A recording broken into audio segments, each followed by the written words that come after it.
이게 사람이 있으면 왜? 아니 사람이 웃지 마요. 웃지 마. 웃지 마요. 웃지 마요.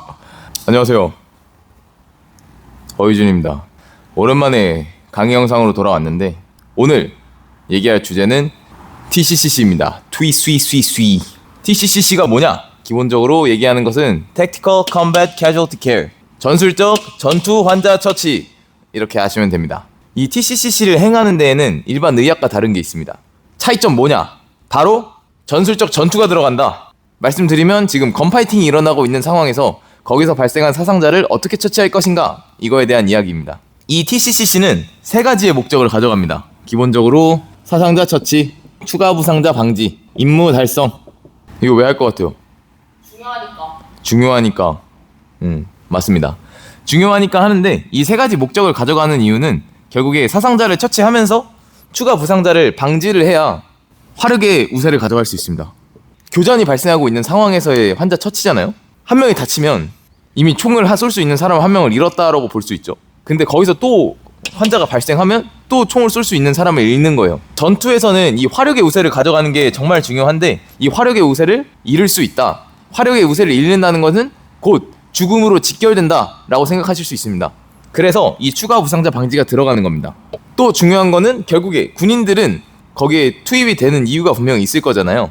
그 이유를 달성하기 위한 것, 이것도 고려를 하면서 이 사상자를 처치하는데 임무 달성이랑 저울질을 해서 어떤 게 더 우선순위로 봐야 되는 건지, 임무 달성을 하면서 이걸 가져갈 수 있는지 라고 생각을 하셔야 됩니다. 이거를 좀 볼 수 있는 게 인질구출의 목적을 가지고 있는 작전에서 이 저울질을 좀 생각할 수 있을 것 같아요. 왜냐하면 인질구출은 통상 히든런이라고 표현하는데 이제 생명의 우선순위가 달라져요. 아군보다는 일단 우리가 구해야 되는 허스티지, 인질을 구출을 해야 됩니다. 내 목숨의 우선순위가 인질의 목숨의 우선순위보다 낮아지기 때문에 그런 것들을 좀 대표적으로 볼 수 있는 사례가 인질구출이다. 오케이, TCCC의 목적 이렇게 흘러간다. 알겠어. 그러면 TCCC에서 세 가지 페이지가 나오는데 그 페이지들에 대해서 생각을 해봐야 돼요. 크게 얘기했을 때 Care Under Fire, Tactical Field Care, Tactical Evacuation, Taseback이라는 개념이 나옵니다. CUF, Care Under Fire, 말 그대로 교전 중 처치. 건파이팅이 일어나고 있는 상황에서 사상자가 발생했을 때 이 사람을 어떻게 처치해야 되는가, 이거에 대한 얘기입니다. Tactical Field Care, 전술적 현장 처치. 어느 정도의 교전은 끝나서 비교적 안전지역 내 처치라고도 사람들이 많이 표현을 하는데 안전하긴 하지만 다시 이 교전 중 상황으로 돌아갈 수 있는 상황, 그렇지만 지금은 어느 정도 안전하다, 그런 상황에서 할 수 있는 현장에서의 처치를 의미를 합니다. Taseback, 전술적 후송. 사상자를 어떻게 후송할 것인가에 대한 거입니다. 이거를 일단 기본적으로 세 가지 페이지라고 볼 수 있고요. 크게 쉽게 말씀드리면 건파이팅이 일어났을 때, 두 번째로는 어느 정도 건파이팅이라는 위협에서 벗어났지만 다시 이 교전 상황으로 돌아갈 수도 있는 상황에서의 처치, 환자를 후송하는 것, 이 세 가지로 나눌 수 있습니다. 그러면 이걸 왜 나눴는데? 라는 거를 얘기를 할 수 있습니다. 마치 알고리즘이라는 개념이 나옵니다. MARCH. March. 중요한 건 이 교전 중에서는 M밖에 처치를 안 한다. 근데 씨발 어쩌라고, 지금 마치 뭔데? 3월 아인교, 이럴 수 있습니다.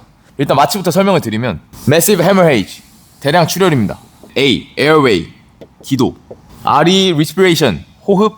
이제 C가 순환, Circulation입니다.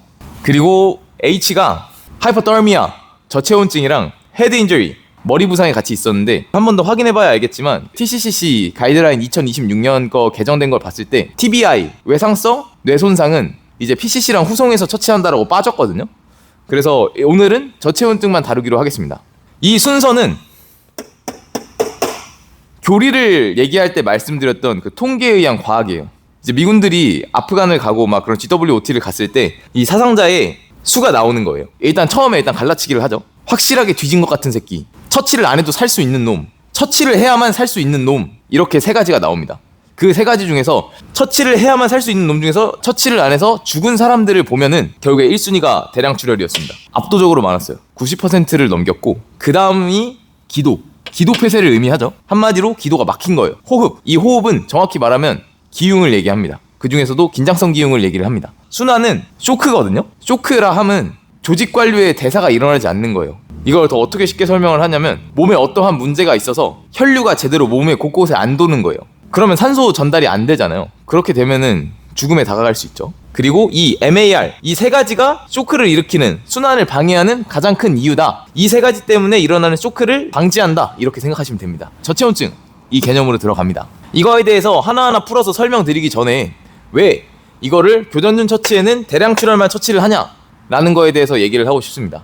이 대량 출혈이 그 대동맥에서 일어났을 때, 대동맥은 일단 기본적으로 사람을 이렇게 잘라서 봤을 때 심장이 있으면 U자형 커브를 그리면서 쭉 내려갑니다. 일단 옆에서 보면 U자형 커브를 그리고 다시 이제 관상면에서 봤을 때는 이렇게 내려갔다가 이제 다리가 있으면 배꼽 밑에서 두 갈래로 갈라집니다. 기본적으로 말씀드리면 이 대퇴동맥이 고장나서 출혈이 일어났다. 3분 안에 죽음에 갑니다. 그렇기 때문에 교전중 처치에서는 이 대량 출혈만을 잡고 갑니다. 그러고 나서 이제 전술적 현장 처치에 들어와서 대량 출혈 다시 확인하고 그리고 기도부터 나머지 부분들에 대한 처치를 진행을 한다. 교보제나 이런 것들이 있으면 실습이 정말 중요하거든요. TCCC는. 근데 제가 돈이 없어요. 방구석 특전용사 지금 캥거루족이에요. 캥거루족. 좆됐어요 지금. 그래서 막 교보제나 이런 것들을 나중에 돈을 많이 벌면은 사가지고 이제 하는 것들을 보여드리겠습니다. 이제 이 마치 여기서에 나오는 기본적인 술기들은 보여드리지 못하지만 여기서 어떤 것들이 있고 뭐 가이드라인에서 어떤 것들이 변했다 라는 것들을 말씀을 드릴게요. 일단 마취라는 거에 대해서 조금 더 세부적인 알고리즘으로 들어가 보겠습니다. MARCH 아까 말씀드린 게 나오고 여기서 갈라치기가 되면서 PAWS라는 개념이 나옵니다. 마취는 전자에 설명드렸던 5가지고 얘네는 뭔데? 라고 물어보실 수 있습니다. P, 페인킬러, 진통제입니다. A, 안티바이오틱스, 항생제. 이제 W가 우운드 패킹해서 상처 패킹. S가 스플린트, 부목의 개념이 있습니다. 이거를 나누는 기준은 직접적으로 생명을 위협하냐 안 하냐 이렇게 보시면 됩니다. 일단 이것들은 지금 처치 안 해도 살 수는 있어요. 목숨을 연장시킬 수는 있는데 이것들은 바로 처치하지 않으면 목숨을 연장 못 시키고 바로 죽음으로 다가가는 거예요. 이제 하나하나 얘기를 해보겠습니다. M, 대량 출혈. 교전중 처치에서 가장 많이 쓰는 게 저희가 아는 지혈대죠. 부대에서 나오는 중국제 제품들은 컴뱃 어플리케이션 토니켓, 그거를 따와서 이걸 뭐라 표현해죠? 그 모방품? 네, 짭이에요, 짭. 그래서 그게 보시면은 그 조임막대가 있고 그 조임막대에 있는 끈이 있는데 그 끈이 길어서 아무리 조여도 이걸 계속 돌려야 돼요. 원래 정품을 쓰면은 벨크로를 딱 조이고 3번만 돌려도 효과가 바로 나타나거든요. 저희가 생각해 볼 거는 뭐 부대에서 솔직히 다 훈련하잖아요. 그런 부분들은 제가 설명을 드릴 수 없으니까 지혈대가 어떻게 나왔는데 라는 거에 대해서 오늘은 좀 얘기를 해보겠습니다. 지혈대는 최초 2006년에 지혈대에 관한 내용들이 그 붐이 일어났어요. 중동놈들은 테러를 일으키고 막 그러잖아요. 걔네의 목적은 최대한 많은 미국인을 죽이는 거예요. 그 미국인을 죽이는 데 있어서 그래도 가성비 있게 죽여야 좋잖아요. 그러니까 이게 사람이 있으면 왜? 아니 사람이 웃지 마요, 웃지 마. 사람이 있으면 이제 이 종아리만 날리니까 죽는 거예요. 이제 이걸 막기 위해서 2006년에 아까 말씀드렸던 토니킷이 나온 거예요. 그 다음에 토니킷이 나오니까 그러면 화약량 좀만 늘려가지고 다리 전체를 날려버리면 사지에 지혈대 적용을 못하네? 이거 해야겠다. 이렇게 해서 포경량 좀 더 늘린 다음에 하지 자체를 절단을 해버리는 거예요. 그러니까 나온 게 골반 지혈대예요. 이런 통계들이 쌓이면서 장비들도 발전을 하는 거예요. 이걸 알아야 돼요. 그래서 통계에 의한 과학이다, 군대는. 교리. 되게 중요한 겁니다. 그리고 앞에 말씀을 드렸어야 되는데 앞에 말씀을 못 드린 거는 최근 양상에서는 직접적인 이제 직사화기, 뭐 소총 이런 것들에 대해서 발생하는 환자보다 이런 폭발물에 의한 ID라고 하죠. 급적 폭발물. 그런 것들에 대한 사상자가 너무 많이 늘어났다. 근데 이게 GWOT 때 양상이고 지금 러우전에 들어서면서는 폭발물에 의해서 사망하는 그 확률이 너무나 높아졌다. 왜냐면 일반 민간인이었잖아요, 결국에. 뭐 탈레반이나 막 IS나 그런 애들은 민간인이라서 급적 폭발물을 쓰는데 지금은 국가와 국가의 직접적인 전면전, 맞짱이잖아요. 그러니까 군용 폭약을 쓰잖아요. 폭약의 신뢰도가 달라요. 또 지혈대에서 얘기를 해봐야 되는 건 지혈대 전환과 재위치입니다.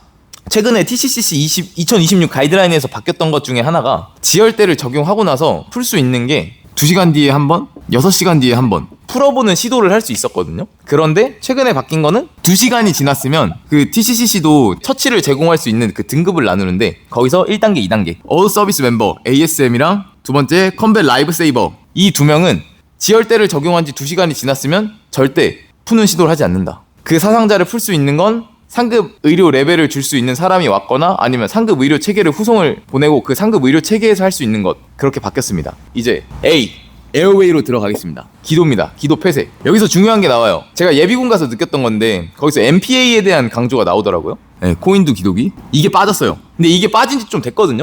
제가 현역 때 이게 빠졌었어요. 2024년 가이드라인에서 좀 빠졌던 걸로 기억하는데 아직도 이거를 좀 맹신하는 사람들이 많더라고요. 왜냐면 MPA는 기도기예요. 전문 기도기가 아니에요. 기도기와 전문 기도기의 차이는 이제 식도와 기도를 어느 정도 분리할 수 있냐 없냐거든요. 그럼 MPA가 빠졌으면 이게 어떻게 흘러가는데 라고 했을 때 TCCC 가이드라인에서 기본적으로 제공을 하는 방침은 회복 자세, 그러고 나서 바로 크라이기라는 게 들어갑니다. 윤상 갑상막 연골 절개술이라는 기술이 들어갑니다. 쉽게 말씀드리면 여기를 절개를 해서 튜브를 직접적으로 꽂아주는 거예요. 외과적 수술인데 이거를 바로 진행을 한다. 이제 아까 말씀드렸다시피 폭발물에 의한 사상자가 많이 나온다고 했잖아요. 폭발물에 의한 대표적인 증상 3가지가 하지 절단, 흡입 화상. 이 흡입 화상이라는 거는 열을 흡입을 해가지고 기도 자체에 화상을 입어서 기도가 기능을 잃는 거예요. 양악, 골절. 이 3가지가 대표적으로 나오는데 그 흡입 화상이 나왔을 때 아까 말씀드렸던 기도기들은 이미 그 기도가 죽어있는 상태에서 기도기를 꽂아봤자 의미가 없거든요. MPA가 빠지고 바로 크라이그로 넘어간다. 이거를 좀 얘기하고 싶었어요. 사람들이 생각보다 MPA에 대한 맹신을 많이 하는데 있으면 좋지만 그런 이유들 때문에 가이드라인에서는 이거를 강조한다. 이제 MPA를 쓸 수 있는 꿀팁 중에 하나가 이제 간이 석션을 만드는 거거든요. 석션이면 이제 흡입기. 뭔지 알죠? 치과에서 석션 이거 하면 이렇게 하고 이제 빨아들이는 거. 그거를 간이적으로 만들 수 있는데 MPA가 있으면 이제 50cc 주사기를 여기다 꽂아서 쓰는 거예요. 이 주둥이에 딱 끼거든요. 환자 입에 있는 피나 이런 것들을 쭉 뽑아서 버리고 할 수 있는 그런 간이 석션으로 쓸 수 있다. 이거 좀 꿀팁이에요. 제가 예비군 갔을 때 이런 거 안 알려주더라고요. 이걸 알아야 됩니다. MPA는 빠졌다라는 거. 이거 말하고 싶어서 이거 찍는 거예요. Respiration. 호흡으로 넘어가겠습니다. 호흡? 뭔데?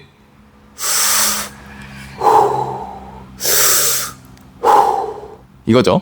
안 웃네요. 웃을 줄 알았는데. 어쨌든 여기서 나오는 아까 말씀드렸던 그 긴장성 기흉이 나옵니다. 오케이. 그 전에 기흉의 종류에는 3가지가 있어요. 자연성 기흉, 외상성 기흉, 그리고 나서 이제 긴장성 기흉이 나옵니다. 이 자연성과 외상성의 차이를 알아야 되는데 쉽게 말씀드리면 가슴 안에 흉곽이 있고 이렇게 폐가 있잖아요. 이 폐 자체에 외상 없이 빵꾸가 난 거, 그게 자연성 기흉입니다. 외상성 기흉은 어떤 외상에 의해서 이제 이 흉벽 여기에 빵꾸가 난 거예요. 밖에. 이 차이입니다. 그러면 긴장성 기흉은 뭔데? 이 흉곽이라는 공간에 폐가 움직일 수 있는 공간이거든요. 여기에 공기가 계속 차서 폐가 눌리는 거예요. 폐가 눌리다 보니까 폐 뒤엔 뭐가 있죠?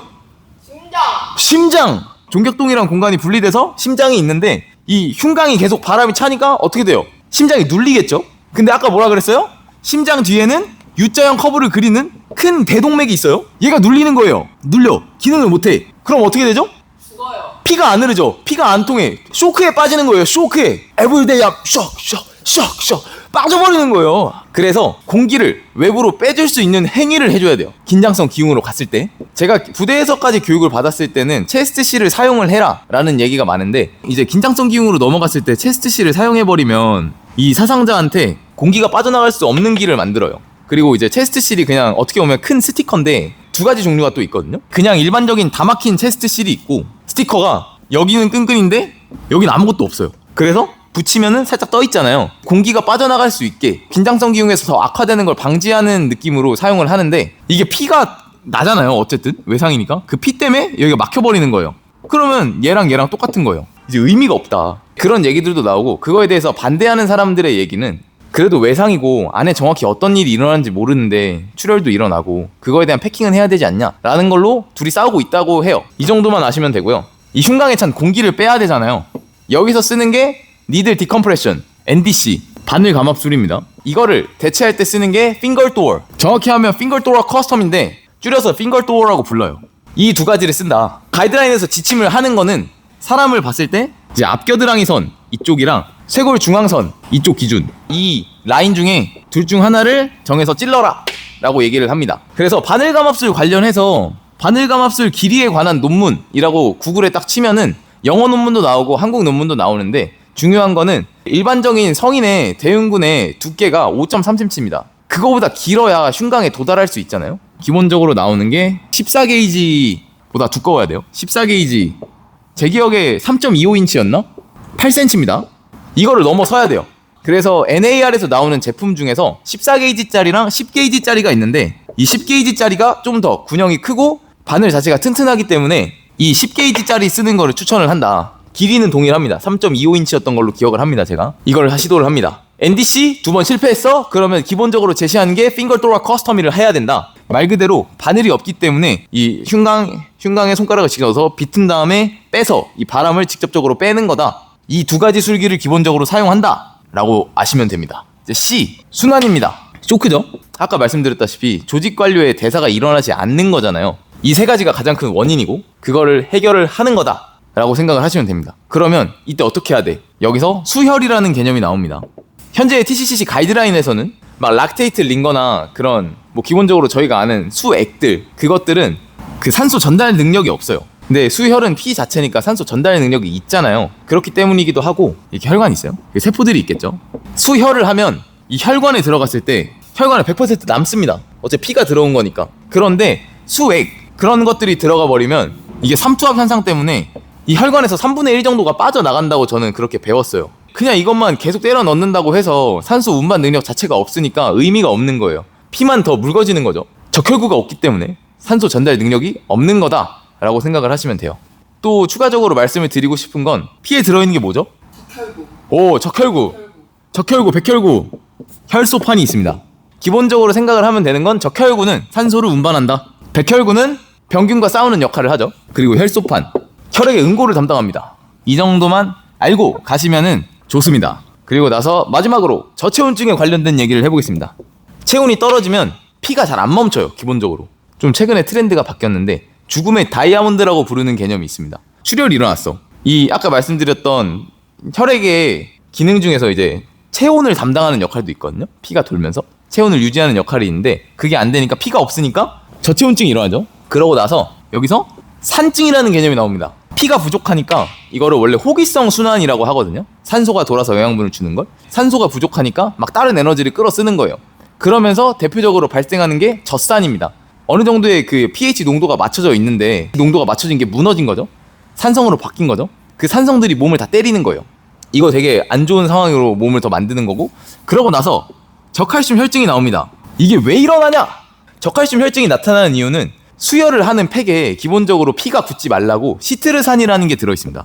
얘가 피랑 만나면 그 안에 있는 칼슘이 소멸돼요. 만나면서 이제 화학작용으로 인해서. 그러면 여기에 들어있는 피에는 칼슘이 없는 거죠. 그래서 수혈을 해서 피를 넣어도 결국에 저칼슘 혈증이 발생할 수 있다. 그리고 칼슘이 중요한 거는 얘의 역할이 혈액 응고를 시키는 역할이에요. 근데 얘가 없으니까 혈액 응고가 안 되죠. 그러면 또 출혈이 일어나죠. 이렇게 4가지 사이클이 지속적으로 반복된다. 그러면은 결국에 사람은 죽는다. 이 결론으로 다가갑니다. 이거를 좀 아셨으면 좋겠어서 이렇게 기본적으로 영상을 남깁니다. 그 다음 단계인 PAWS로 넘어오겠습니다. 기본적으로 말씀드리고 싶은 건 CWMP라는 개념이 있습니다. 컴뱃 와운드 메디슨 팩인데 컴뱃 와운드 필팩이라고도 불러요. 전투 나갈 때 주는 상비약이라고 생각을 하시면 됩니다. 이 안에 들어있는 게 아세트아미노펜, 멜록시캄, 목시플록사신이 들어있습니다. 아세트아미노펜이랑 멜록시캄은 진통제입니다. 아세트아미노펜은 저희가 아는 타이레놀이에요. 타이레놀. 복용하는 방법은 1300mg을 8시간마다 넣어준다로 아시면 됩니다. 왜냐하면 24시간 안에 4000ml 이상을 먹게 되면 간경화가 오는 부작용이 있어요. 그래서 그것 때문에 1300mg을 8시간마다 투약을 한다. 멜록시캄은 제 기억에 15mg을 24시간마다 투여를 한다. 그러고 나서 목시플록사신, 항생제다. 목시플록사신이라는 항생제가 같이 들어있다 라는 개념만 아시면 됩니다. 이제 컴뱃 와운드 필팩은 이렇게 구성이 돼 있고 한번 여기서 가보겠습니다. 가이드라인을 보면서 제가 말씀을 드리고 싶었던 거는 OTFC라는 게 있습니다. 입에 이렇게 끼는 펜타닐 캔디 있거든요. 그거를 의미합니다. 펜타닐 캔디 경구투여제. 이게 가이드라인에서 제외됐어요.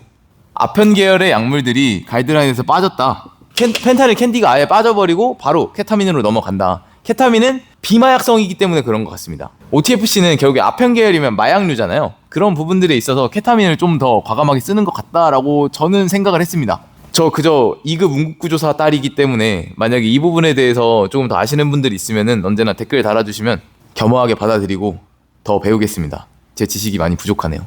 항생제로 옵니다. 아까 말씀드렸던 목시플록사신이 제외됐어요. 에파테넴 이것들이 제외되고 세팔로스포린 계열 약물들로 바뀌었다. 이렇게 3가지인데 이 3가지가 결국에 세팔로스포린 계열 항생제거든요. 항생제라는 거는 계열이 막 있어요. 막 저희도 가문이 있는 것처럼 그 가문마다 막을 수 있는 병균들이 좀 한정돼 있다 하더라고요. 예전 23년에 연구사 교육을 받을 때 그러면 외상에 가장 특화된 계열은 어떤 계열이냐라고 여쭤봤을 때 이 세팔로스포린 계열이라고 그 군의관님께서 말씀을 해주셨습니다. 그 이유 때문에 이게 바뀐 건가? 라는 의문점이 들어서 좀 찾아봤는데 답은 간단했습니다. 경제적이고 접근성이 쉽다. 어떻게 보면 간단하지만 정말 중요한 거예요. 접근성이 쉬워야 돼요. 항생제의 90%는 인도와 중국에서 발행이 됩니다. 이게 주적이 5년마다 바뀌어가지고 정의하기가 좀 애매하긴 한데 그래도 이걸 보시는 대부분의 사람들은 정상인일 테니까 이 적국에서 만들어진다는 거 알아야죠. 중국 이렇게 만들어진다. 그럼 우리가 정말 실질적으로 전쟁이 났을 때 이것들에 대한 지원이 끊길 수가 있겠죠.